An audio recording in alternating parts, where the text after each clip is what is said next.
Mesdames, Messieurs, bonsoir. Ravi de vous retrouver en direct pour un grand débrief exceptionnel. Nous allons revenir donc sur la 101e édition du Prix d'Amérique, la Legend Race, qui est revenue aujourd'hui à Davidson Dupont. Il offre ainsi une première victoire à son jeune driver, Nicolas Bazir, dans la course à 21 ans. Il entre dans l'histoire en remportant cette belle course. C'est une grande victoire également pour tout l'élevage de la famille Rayon et un succès complet donc pour cette grande famille des courses. Et nous sommes très ravis de débriefer ce Prix d'Amérique avec donc sur le plateau bien le grand vainqueur de cette journée, c'est Nicolas Bazir. Bonsoir à vous Nicolas. Et on est ravis également d'avoir sur le plateau à mes côtés Olivier Thomas et Fabien Caillé. Bonsoir à tous les deux. Bonsoir. Salut. Alors on va se faire plaisir, on va vous proposer de revivre évidemment ce Prix d'Amérique du mieux possible avec pas mal d'infos, des statistiques avec nos spécialistes en plateau. Et tout de suite, pour nous mettre dans l'ambiance, on propose de revivre la ligne droite dans les conditions du direct. Il va falloir tenir maintenant à 150 mètres du poteau. Galus est toujours en tête, ça revient derrière. Galus, il ne faut pas se relâcher. Galus qui est en tête.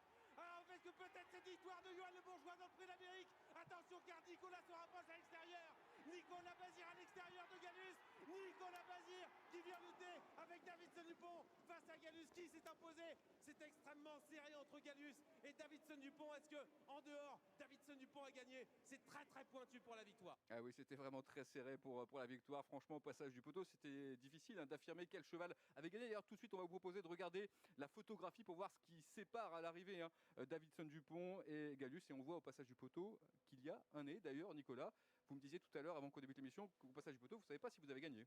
Ah non, je savais pas du tout. C'est mon père qui est venu me le dire, en pleine, mais sinon je savais pas. Bon, quelques heures après cette première victoire dans l'Amérique, vous sentez comment? Tout va bien. Tout va bien. Peut-être que je réalise pas totalement qu'en fait j'ai gagné la plus belle course du monde, mais non, tout va bien. Et à 21 ans, ça n'était jamais arrivé. Votre père l'avait gagné pour la première fois à l'âge de 27 ans. Donc vous faites mieux que lui. Vous aviez un petit peu de pression tout de même sur vos épaules parce que vous étiez associé à l'un des favoris de la course. Vous avez d'ailleurs été très sollicité tout au long de la semaine. Vous avez répondu à plusieurs interviews et on vous a toujours senti assez serein, assez cool. Ouais, je suis une nature assez détendue, donc non, ça va. La pression elle est plus montée à peut-être 1 heure de la course, une demi-heure, mais ça allait. Alors, en plus, un succès total pour votre famille, puisque c'est l'élevage à la base d'Albert Rayon, votre arrière-grand-père, votre grand-père Jean-Yves Rayon. La saveur est encore plus belle, non? Ah bah oui, là c'est la famille à 100%, donc c'est sûr, c'est incroyable. Alors, regardons quelques images de la course et vous allez nous raconter comment vous avez construit cette victoire. N'hésitez pas à intervenir, Fabien et Olivier, sur ce Prix d'Amérique 2022. On voit le départ. Racontez-nous déjà comment ça se passe dans les premiers instants de la course. Bah bien, j'ai pu bien me lancer et ça s'est bien passé. J'étais dans les premiers tout de suite, bien. Ça joue quand même beaucoup dans la course parce qu'on voit en prise de position stratégique, vous allez décider de votre destin, j'ai l'impression, en ayant ce bon départ et cette place, vous allez faire ce que vous souhaitiez faire. Ah bah oui, c'est sûr, quand tu arrives à mi-premier virage comme ça aux avant-postes, tu peux voir qui c'est qu'il y a derrière toi et à viser. Alors que si tu es derrière, c'est toi qui es obligé de faire un effort en plus souvent. Sans brûler, semble-t-il, trop de cartouches non plus. Vous êtes allé à un rythme normal pour débuter. Oh oui, je l'ai pas mis dans le rouge en partant. Moi, j'étais tranquillement à ma main, je l'ai laissé faire, mais je l'ai pas fait avancer de moi-même. J'ai vécu la course avec Eric Raffin. Je lui ai demandé de vivre la course et de la commenter à mes côtés pour connaître un petit peu ses sentiments, le grand absent de ce Prix d'Amérique. Et toute la course, je lui demandais dans quel sulky tu souhaiterais être. Il me dit celui de Davidson. C'est parfait ce que fait Nicolas. En direct, il disait que c'était la course rêvée que vous donniez à Davidson. On est dans la descente et il y a un match avec Gallius. Mais on sent que vous avez la domination, vous dominez la situation. C'est facile à dire après, mais il y a une forme de certitude. Ouais, j'étais bien. Après, Galus, c'est des chevaux qui vont devant, qui roulent. Donc Là, vous j'étais prenez au le bon risque de endroit. rester derrière Galus. Risque entre guillemets. Ouais, je suis ressorti un peu. Je suis ressorti à 2, j'ai hésité. Et vous avez ressongé. Ouais, je me suis dit peut-être que Johan il va peut-être reprendre. Je sais pas parce que l'autre aussi il va devant à chaque fois, mais Johan il l'a laissé passer après, mais sans jamais reprendre, donc c'était bien. Et ça s'avérera être le meilleur dos possible, puisque c'est celui que vous allez venir dominer tout à la fin. Là, on voit un effort détonnant, qui était le favori de ce prix d'Amérique, qui commence à se rapprocher à l'extérieur. Et donc, vous avez vraiment devant vous 2 chevaux durs, deux des favoris de l'épreuve. Finalement, votre place, elle est assez idéale si vous n'êtes pas enfermé par la suite. Ouais, mais j'étais bien parce que le wagon 2, ça allait pas venir m'embêter. Donc non, j'étais pas mal. À ce moment-là, vous le sentez comment, Davidson? Vous sentez que vous en avez plein les mains? Parce que, on va voir, il est un petit peu froid au moment du démarrage. Gallus va vous prendre quand même pas mal de sulky d'avance. Non, j'étais pas au-dessus du lot. Ouais. J'étais pas au-dessus du lot, il était un peu froid. J'ai baissé mes œillères, il n'y en a qu'une qui s'est baissée, je crois. Et j'étais pas au-dessus. Alors là, moment clé de la course, autre moment clé de la course, parce qu'il y a l'attaque de Gallus qui met un véritable uppercut à étonnant, et on voit que vous ne pouvez pas tout à fait coller Gallus qui va vraiment faire illusion pour la victoire. Est-ce qu'à ce moment-là, vous y croyez au succès? Là non. Là non. Il a mis un uppercut étonnant, mais il en a mis un moi aussi. Ouais. Non, Et à partir de quand justement le coup vous a semblé jouable? À mi-ligne droite, au fur et à mesure que le poteau arrivait? Mi-ligne droite, j'ai dit peut-être. Là j'ai dit on est loin, mais il s'est relancé. Il s'est relancé bien. Et là j'ai dit tiens, d'un coup ça peut coller. Et ça l'a fait. Et là, on voit cette fin de course assez Je ne sais pas incroyable. si on va le voir. On s'est tous demandé si vous aviez gagné. Il n'y en a qu'un qui le sait. C'est Jean-Michel Bazir qui lève le bras au passage du poteau. Je ne sais pas comment il fait. Mais Il a regardé l'écran géant. Il a regardé l'écran géant, certainement. Mais enfin, même nous, avec l'écran géant ou juste en face du poteau, on était tous dans les spectatives. Il y a une photo extraordinaire proposée par les agences de photos où vous voyez au passage du poteau une personne qui lève le bras. C'est Jean-Michel Bazir. Quels ont été les premiers mots de votre père Jean-Michel Bazir lorsqu'il est venu vous voir en piste? Oh bah, il m'a juste dit bravo mon fils, t'as vu, c'est bien. Comment vous aviez abordé la course avec lui? Est-ce qu'il vous donne des conseils tactiques? Est-ce qu'il vous met vraiment un plan en tête avant l'épreuve, ou non, il vous dit fais comme tu le sens? Bah oui, il a tout couru, donc maintenant il sait à peu près comment les courses ça se passe avant le coup. Donc c'est lui qui vous avait dit tu vas partir de cette façon, tu vas essayer de te placer comme ça en début de parcours, oui? Oui, mais c'était prévu de toute façon, je vais pas me mettre à partir dans les derniers. Non, oui, il m'a dit prends un bon départ, te bats pas avec les moins bonnes chances et normalement ça va aller. Alors on va vous montrer des images de joie qu'on a déjà un petit peu vues, mais on va les remontrer avec votre père là qui vient vous voir juste après la course. Ça, c'est une image assez magnifique. Alors lui, il avait remporté d'ailleurs son premier prix d'Amérique avec Moneymaker. C'était pas la Kazakh Rayon, c'était la Kazakh Weekend, mais les couleurs étaient un petit peu les mêmes. C'est Yannick Fouin, que j'ai croisé tout à l'heure, qui m'a fait remarquer ça. C'est assez drôle de voir que finalement jaune, vert et rouge, ça réussit bien au Bazir pour une première victoire dans l'Amérique. Qui était le plus ému après la course? Peut-être votre grand-père, non? Ouais, mon grand-père et ma mère sûrement. Oui. Qu'est-ce qu'ils vous ont dit, eux, en revenant? Bon, rien, ils pouvaient pas trop parler, je crois. C'est vrai. Et puis on va voir, voilà, au moment de faire la photo avec beaucoup de monde autour de vous, là, il y avait un véritable attroupement. Voilà, c'est des images historiques, on va les revoir longtemps, vous allez sans doute les revoir longtemps, et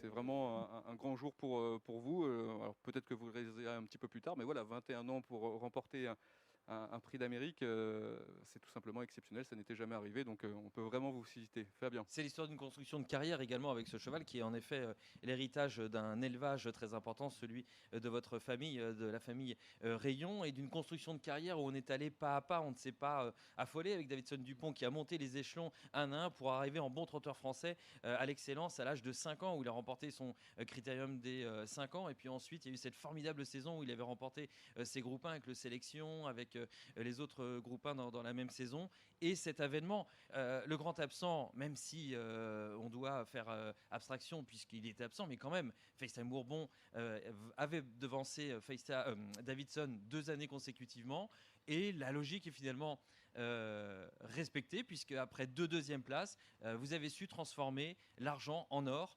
C'était l'occasion en or. Vous l'avez transformé en or du haut de vos 21 ans, et ça c'est quand même exceptionnel. Bravo Nicolas, bravo Davidson Dupont. Vous êtes la conclusion d'un héritage et d'une écriture d'une histoire d'élevage et de course et de chevaux et d'hommes et de femmes de chevaux extraordinaire. Oui, 2 deuxièmes places et une 4e place avance. 4e, Oui. 2e, 2e, 1er. Oui. C'est aussi la preuve que ce cheval tient sur la durée. Et ça aussi, c'est remarquable. Comment il est au quotidien, Davidson Dupont? On entend souvent dire c'est le beau gosse. C'est vrai que c'est un cheval magnifique. Il Comment- le sait, hein. Il Oui, le sait en plus un peu. Comment il se comporte le matin, enfin tous les jours? Bon, c'est un gentil cheval. Il est plus détendu à la maison qu'aux courses, mais non, c'est vraiment un gentil cheval. Et donc aujourd'hui, pas de bêtises, parce qu'il avait fait une faute dernièrement, alors que vous sembliez bien parti pour vous imposer. Il y avait des petites choses qui avaient été modifiées avec lui, des petits réglages de fait pour qu'il n'y ait plus de faute de sa part ou non? Non, c'est juste que c'est une faute de fatigue, hein. Le cheval, il avait pas eu de course de l'hiver avant. Je me devais de faire une course dure pour vraiment l'amener à 100%, quoi, et il en avait vraiment besoin. Donc la faute était frustrante, c'est sûr, mais c'était pas grave en soi. Est-ce que vous y avez pensé justement dans les 100 derniers mètres en demandant l'impossible à Davidson pour aller chercher Gallius? Est-ce Un que peu, ouais. vous vous êtes dit aïe aïe aïe, j'espère que ça va bien se passer? Ça m'a un peu traversé la tête un moment, mais c'est passé en une demi-seconde, hein. En un éclair. Je dis non, maintenant ça va passer. Parce que l'après-course d'aujourd'hui est plus agréable que l'après-course d'il y a 2 semaines. Les oreilles avaient un petit peu chauffé quand même il y a 2 semaines. Vous avez peut-être gagné le prix d'Amérique il y a 2 semaines avec cet échange pour que ça n'arrive plus. Ah, c'est sûr, hein. Le cheval était fatigué, mais j'ai fait aussi une connerie, j'ai ma part de responsabilité. Et... C'était kiff-kiff, c'était 50-50. Ouais, voilà. Et Et là, vous avez rayé les 50%. fallait pas la faire 2 fois. Voilà, c'est ça. Alors, on a pu apprécier toute l'émotion de votre grand-père Jean-Yves Rayon une Ouais. fois qu'il sait que le cheval a gagné. Je dis une fois qu'il le sait parce que, je sais pas, on peut peut-être remettre la séquence de Jean-Yves Rayon lorsqu'il regarde la course en direct. Et en fait, au passage du poteau, je sais pas si vous avez vu les images encore, il va dire non, il va dire deuxième. Enfin, on comprend qu'il croit que vous êtes battu. Il va dire encore une fois deuxième. Regardez.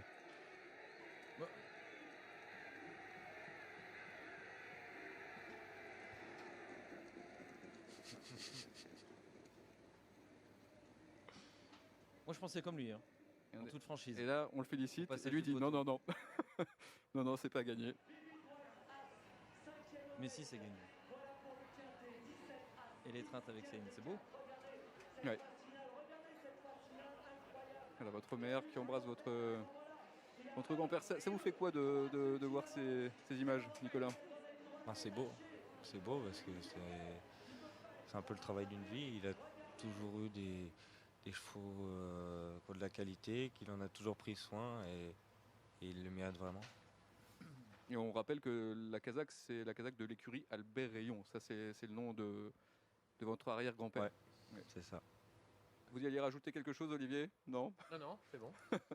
Regardons peut-être la fiche de Davidson, hein, pour rebondir sur ce que vous disiez, Fabien, quand vous parliez tout à l'heure. Alors on va proposer d'abord le tracking de la course. Je vous laisse rebondir, messieurs, peut-être sur... Les chiffres confirment cette impression incroyable de retour de nulle part sur Gallius, puisque sur les 300 derniers mètres, vous avez refait 11 mètres sur Gallius. Alors il y a bien les deux effets, vous qui avancez, lui qui avance peut-être un peu moins vite, bien sûr. Mais enfin, vous avez refait avec Davidson 11 mètres sur le leader, ce qui vous permet de venir gagner de quelques centimètres. On a vu tout à l'heure la photo finish pour entrer dans la légende et gagner le prix d'Amérique Legend Race à 21 ans, je le redis. Et votre ressenti, c'est plus Gallius qui met les freins ou vous qui accélérez, ou un mélange des deux? Il y a un peu des deux. C'est vrai que Gallius il est un peu freiné, mais le mien il s'est vraiment relancé. Olivier, Fabien, avant la course, vous en faisiez quoi, vous, de Davidson? Est-ce que c'était votre préféré? Tiens, on commence avec vous, Olivier.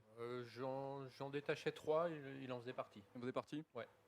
Son tombeur de l'an dernier, qui était le grand absent, n'était pas là. Donc c'est vrai que c'était, on va dire, l'année ou jamais. On avait vu une stat dans le Turf ce matin qui allait un petit peu contre sa victoire aujourd'hui, dans le sens où aucun cheval qui avait terminé 2 fois deuxième du Prix d'Amérique ne l'avait emporté. Voilà. Une nouvelle il y a un début à stat tout. qui est battue. Mais moi, en toute franchise, je vais le dire parce que c'est pour ça que je suis d'autant plus révérencieux à l'égard de Nicolas ce soir. Je pensais que le challenge pour Nicolas était énorme. Il fallait réussir en effet à finir de conclure cette histoire historique, ancestrale, de réussir à gagner le Prix d'Amérique. Et je trouve que la glace qui coule dans ses veines a été extraordinaire. Ça lui a permis de rester cool, sauf quand il fait baignure, là, mais c'est parfait pour les images. Merci Nicolas. Réussir à remplir cette mission, eu égard à tout ce qu'elle représentait, je suis vraiment extrêmement, je suis baba. Je trouve ça très très fort. Bravo à vous, parce que c'était vraiment un challenge très très difficile. Le poids de l'histoire, c'est pas rien. C'est pas juste un truc de stats, c'est pas juste un truc de journaliste. Ça dit quelque chose. Et on a ressorti quelques images sympas d'il y a 9 ans, quand avec Théo vous étiez là.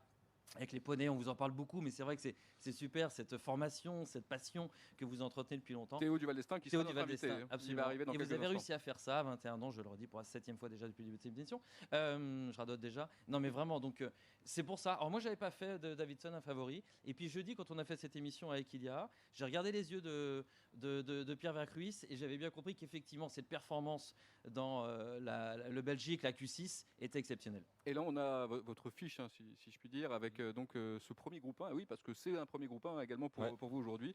Vous signez cette première victoire au plus haut Il débute niveau par celle-là. Voilà. Tant qu'à faire. En souplesse, détendu. Je ne sais pas si ça c'est déjà arrivé, ça d'ailleurs. Ah, Ce je sais pas, les stats en sera à tête. vérifier. On n'est pas allé jusque-là, mais c'est peut-être inédit. En tout cas, à 21 ans, vous l'aurez compris, ça c'est exceptionnel. Parlons un petit peu de la suite maintenant avec Davidson Dupont. Il y aura le France, le Paris. Est-ce que vous savez quel sera le programme pour lui? Je sais que dans 15 jours, il va courir le Prix de France. Après, après on va voir. Mais normalement, il va sur la suite logique. Oui. Et vous allez tout le temps le driver maintenant jusqu'au bout, après cette victoire? Ouais, je pense. Ouais. Ouais. C'est bien parti. Voilà, on va peut-être accueillir un nouvel invité sur le plateau, puisque Théo Duval-Destin est là. Voilà, on va proposer à Théo de venir, alors qu'on vous propose encore des belles images de joie. Venez Théo, n'hésitez pas, voilà, parce que vous n'avez certes pas gagné, mais pour vous aussi, c'est quand même une très belle réussite, hein, ce Prix d'Amérique 2022, avec une 3e place, avec Flamme du Goutier, hein, qui, on le rappelle, il y a tout juste une semaine, remporté le Cornulier de façon magistrale. Si Nicolas Bazir a 21 ans, vous avez 23 ans. Théo, c'était la première fois que vous participiez au Prix d'Amérique. Quelques heures, même question, quelques heures après cette 3e place, votre ressenti, on vous imagine tout de même heureux de terminer sur le podium? Ouais, bon. Moi, j'ai 21 ans comme Nico, on est nés la même année. Ah, je croyais que vous aviez 23 ans. Non, Ah, on vous a avez été à donné l'école l'info. ensemble et tout ça. Ouais. D'accord, à 21 ans. Ouais. Écoutez, la stat qu'on m'a donnée était pas bonne. Et du coup, c'était quoi la question? Cette 3e place, elle représente quoi pour vous? Est-ce que l'objectif est atteint? Forcément, avant la course, on aurait signé pour être 3e, 4e ou 5e. Donc là, on est 3e, donc c'est génial. Hein. La jument, elle a moins de récupération que les autres, elle courait à 8 jours. Et gagner le Cornulier et être 3e de l'Amérique 8 jours après, c'est assez fort. Alors regardons justement la ligne droite de Flamme du Goutier. Comment s'est passée la course pour vous? On a pris un bon départ, on était dans le dos à Honeck. Après, avec les relais, on s'est retrouvé un peu loin. Et Je vous ai vu crier un moment de temps, je crois que c'était en pleine. c'est un peu la guerre, tout le monde essaye de piquer place à tout le monde, donc moi je suis jeune, donc j'essaie de garder ma place. Et tout le monde crie un petit peu sur les autres, gentiment hein, évidemment, Bien sûr. mais pour montrer qu'on est là. Justement, vous avez senti que c'était une course particulière, ce Prix d'Amérique, avant, dans l'avant-course, au moment où les chevaux se rassemblent, se mettent sous les ordres pendant la course? Le plus spécial, je pense, c'est un petit peu les racades, parce que tout le monde veut assurer un bon départ, quoi. Et moi, ça a été, j'ai aussi à prendre le départ que je voulais, la place que je voulais, donc à partir de là, j'étais content déjà. Alors c'est amusant, vous le disiez, hein, vous avez été à l'école ensemble, je ne savais pas que vous étiez exactement de la même génération, enfin de la même promotion. Et vous êtes proches dans la vie, je crois que vous êtes de bons copains. Ouais, c'est ça. C'est formidable, non? Tous les deux sur le podium, la même année, premier, troisième, non? Ça devait vous paraître impensable il y a encore quelques mois? Pour ma part, ouais. C'était... Ouais, tu m'aurais dit ça il y a 6 mois, je t'aurais pas cru. Théo, voir votre pote sur la plus haute marche et vous avec lui sur le podium, quel effet ça fait? Avant la course, il était assez serein, Nico, il était assez confiant et il n'a pas loupé son cheval, il a mis le but. Que vous aviez dit Thierry Duval-Destin, votre père, après la 3e place? Moi je l'ai croisé, il avait l'air vraiment content hein, de la performance et j'imagine qu'il était très satisfait de ce qui se passait. On ne s'attendait pas à être premier ou deuxième ou troisième même, donc la 3e place nous ravit évidemment. Et a priori, ce qu'il disait tout à l'heure sur l'antenne d'Equidia, on va aller sur les belles là aussi, hein, je crois, Prix de France et Prix de Paris pour Flamme du Goutier. Bah, je sais pas trop. À mon avis, on va sur le Prix de France, je pense. Fabien, crois que Olivier, c'est est-ce ce que qu'il vous a avez une dit. info? Ouais. Je crois que c'est ce qu'il a dit tout à l'heure sur l'antenne. Oui. On regarde une nouvelle fois la fin de course de Flamme du Goutier, qui réussit donc à prendre le second accessite. Elle confirme qu'elle est grande dans les deux disciplines, hein. C'est un trotteur, une trotteuse majeure du trotting français à l'heure actuelle, lauréate donc du prix de Cornulier, placée du prix d'Amérique. Elle a toutes les cartes entre les mains. Elle fait partie en effet aujourd'hui des chevaux majeurs du trot français, dans le trio de tête effectivement. 21 ans et au milieu 37 ans. Il fait presque office d'ancêtre, Johan Le Bourgeois, qui a cru pendant un long moment à cette victoire très très longtemps crue. Et je réitère là l'expérience que j'ai vécue en vivant cette course en direct avec Eric Raffin. Eric qui souhaitait en toute franchise voir Johan gagner parce que Johan a vécu des moments très difficiles ces derniers mois. Puis après, il a été très à l'écoute, bien sûr, et très en honneur pour les vainqueurs. Mais c'est vrai que Johan aussi aurait été un beau vainqueur. Il est deuxième avec Gallius, lui qui a eu des moments difficiles ces derniers mois après cette agression difficile et cet arrêt obligé. Mais Gallius deuxième avec Johan Le Bourgeois. Oui. Et en ce qui concerne l'arrivée, on a 5 générations aux 5 premières places du 5 ans d'Onek jusqu'au 9 ans de Davidson. On a toutes les générations, 5, 6, 7, 8 et 9 ans. Oui, c'est vrai que c'est amusant. Alors on va bien sûr parler tout à l'heure des autres chevaux au départ de la course et surtout qui terminent aux bonnes places d'épreuve. On regarde une nouvelle fois la ligne droite avec donc Johan Le Bourgeois qui a franchement dû croire à la victoire, entrée de ligne droite, parce que le cheval semblait avoir fait le plus dur. Mais non, tout à la fin, Nicolas Bazir vient avec Davidson Dupont, donc le priver de ce succès. Vous avez pu discuter un petit peu avec Johan Le Bourgeois depuis ou pas? Bah oui, on a parlé vite fait.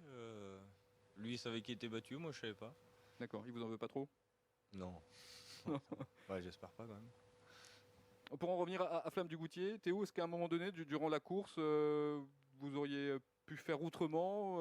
Est-ce que vous avez quelques regrets ou non, vraiment le sentiment finalement d'avoir placé au mieux possible cette jument aujourd'hui? Bah non, les deux premiers étaient bien plus forts que nous, donc être troisième, c'est déjà bien.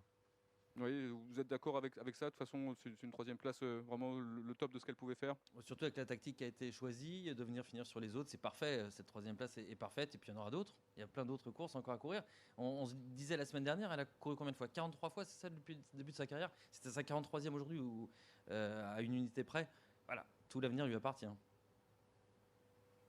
Oui, et tout l'avenir lui appartient dans les deux disciplines. Est-ce qu'à un moment donné, vous allez privilégier vraiment une discipline par rapport à l'autre ou vous allez continuer comme ça de faire le ping-pong entre athlètes et montée Bah là, on a pris l'option de courir le Prix d'Amérique à la place de l'Île-de-France. Oui. Donc l'option s'est révélée gagnante parce que c'est mieux d'être troisième du Prix d'Amérique que premier de l'Île-de-France, je pense.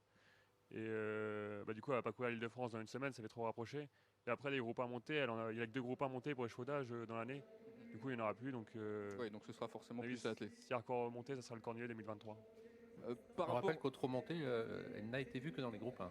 Oui, c'est vrai. Elle a remporté effectivement sa première course au montée dans un groupe 1. D'ailleurs, elle n'a pas d'échec. Je crois que c'est que des victoires ou des deuxièmes places au montées. Et ce qui pourrait lui aller bien d'aller comme ça un peu à la surprise, entre guillemets, au montées ou pour donner son maximum. Donc c'est une construction de carrière parfaite. Votre ressenti à tous les deux, donc on revient au vainqueur, sur cette édition 2022, Davidson Dupont, enfin sacré. Vous avez eu le sentiment d'avoir assisté vraiment à une très belle, une grande édition de l'Amérique, Olivier? On commence avec vous. Peut-être pas à la plus grande, mais on s'attendait à un très joli match, à une course très très ouverte. On avait dit que les cartes étaient rebattues après bien sûr le forfait de Festijn Bourbon. Je pense qu'on a eu une belle course. On a une course extrêmement limpide et un beau vainqueur, puisque Davidson Dupont, on le rappelle, avait été quand même 2 fois le dauphin de Festijn. Et puis on voit également à l'arrivée, il y a une nouvelle génération de pilotes qui est là, avec la victoire de Nicolas, 21 ans, et puis également la 3e place de Théo. Fabien. Oui, Olivier a tout dit. On peut ajouter le scénario. Le scénario de la course a été quand même extrêmement haletant, puisque cette remontada pour finir, pour faire plaisir à Nicolas, sur les 150 derniers mètres sont quand même très spectaculaires. Vous faites aussi un spectacle, alors un spectacle que vous auriez voulu faire devant plus de public, mais ça sera très bientôt le cas, on le souhaite en tout cas, et pour un bon moment, on l'espère là aussi. Mais c'est aussi une dimension spectaculaire, c'est du sport, c'est du spectacle, c'est la construction d'un élevage et d'une carrière sportive.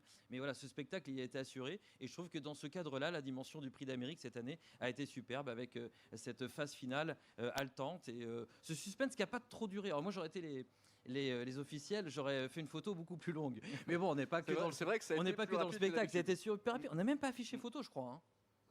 Sur le grand oui, c'est écran, possible, je c'est crois. possible. Enfin bref, bon, c'est un détail, on s'en fiche complètement. Mais voilà, le spectacle a été assuré, donc c'est top. Mais en revoyant l'arrivée tout de suite avec la caméra qu'on appelle shutter, la caméra qui est vraiment en face du poteau, il y avait quand même une petite tendance. Oui, il y avait une tendance. Oui, mais c'est l'homme qui a vu combien de dizaines de milliers d'arrivées à Vincennes. Non, j'étais pas tout seul à l'avoir vu. Il y avait quand même Ok, une ok. tendance. Il y avait pour Jean-Michel Davidson. aussi sur la piste. Alors, on va peut-être remontrer de nouveau la photo, voilà, pour voir que même si Olivier était convaincu en voyant le shooter, c'est une histoire de quelques centimètres, voire de quelques millimètres.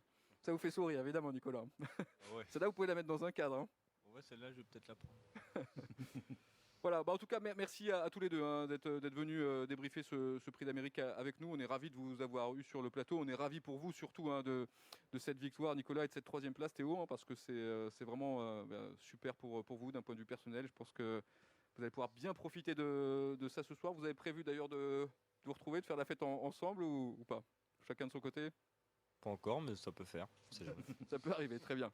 Bon, bravo à tous les deux et profitez bien, savourez. On va se quitter quelques instants. Merci. Petite page de pub et nous, après, on va parler des autres chevaux de l'Amérique, puis on parlera également des 2 autres groupes 1 à l'affiche aujourd'hui.